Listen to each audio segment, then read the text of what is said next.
Okay, so this is the beginning of my chili. Some onion, some garlic, some bell pepper, and a jalapeno. Now, the jalapeno won't go in until later. I just put it in there to put it somewhere, but it won't go in until a little later. Okay. Alright, so I'm going to let the vegetable saute a couple of minutes, and then I'm going to add the meat, and I'll be back.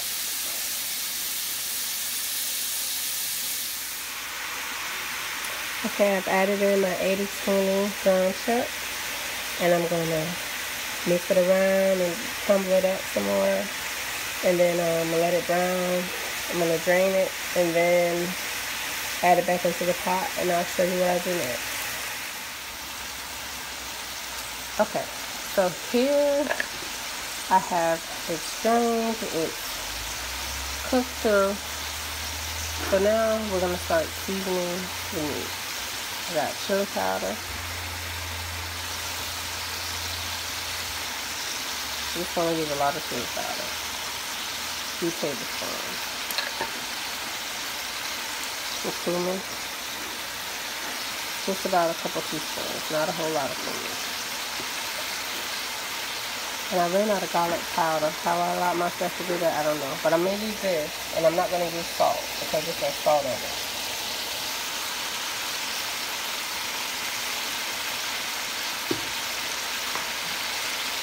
Some paprika.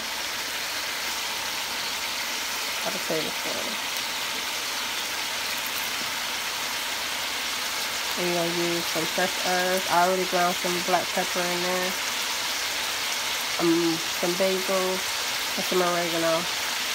Then I'm going to stir this up, let it cook a few minutes, and then I'll be back.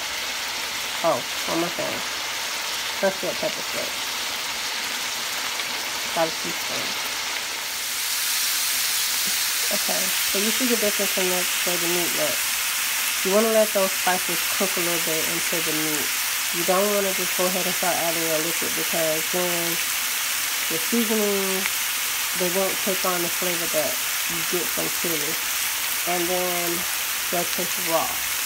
So I'm gonna let that cook for about 5 to 10 minutes, just to cook those seasonings into the meat, and then you want to taste the meat to make sure it's seasoned to the way you like it. Because right now is your time to really get the seasoning into your meat that you want.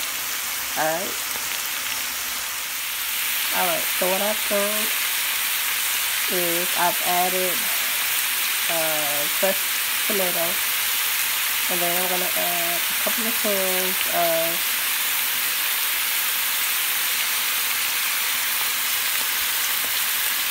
diced tomatoes. Now you can use whatever brand you like, however you want to add. If you use plain ones, you can use garlic and herbs, whatever ones you like. I like to do the ones that have the ones that are primarily for chili. So I'm going to stir this up, and I'll be right back. Okay, so what I've done is I've taken a cup of water, and I put it in the cans, and I swished it around in both cans to get every little drop of that tomatoes up in there. And then I poured it in here. Now, you're not going to need a whole lot of water. I've seen people add a lot of water to their chili. You do not need a lot of water. I don't add a lot of water because I don't want to dilute it. And once you put this lid on here, it is going to steam. And those fresh tomatoes will also give you some liquid. So be very careful when adding water. Be very careful. I only add it a cup at a time as I feel like I need it. See, right now I've turned it down to simmer, and that's how it's going to cook for a couple of hours on simmer.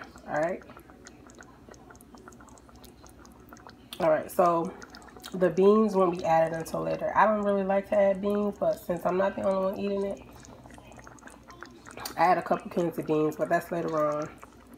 And then so right now I'm going to stir it, and I'm going to add the whole jalapeno in here, and then I'm going to put the lid on and let it simmer for a few hours.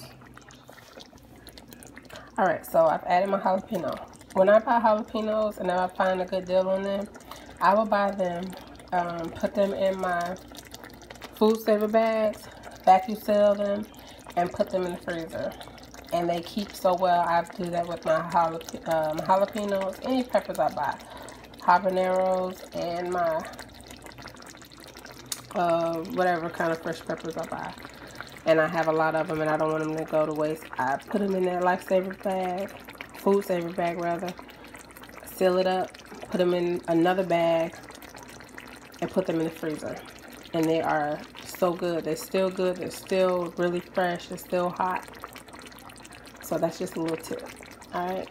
So I will be back later on when this has simmered a while. And I'll let you see how it's coming along. Alright, bye.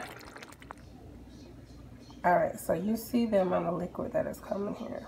This is only after simmering for about an hour. So, like I said, be very careful when adding liquid.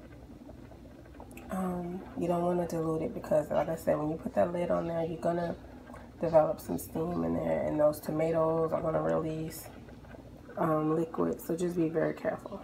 Oh, and I don't chop the jalapeno up. I just put it in there whole and let it cook. It's going to add a little bit of heat, but it's not going to be uncontrollable heat. But what you're looking for is that chili flavor from that jalapeno. So just be careful with that. I mean, it'll probably pierce a little bit. My family likes a little spice, but if you don't, be very careful with that. Alright?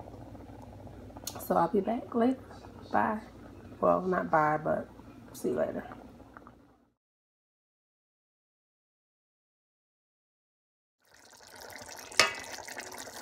Okay, so it is up simmering. It's been simmering for a few hours now. I took the jalapeno out.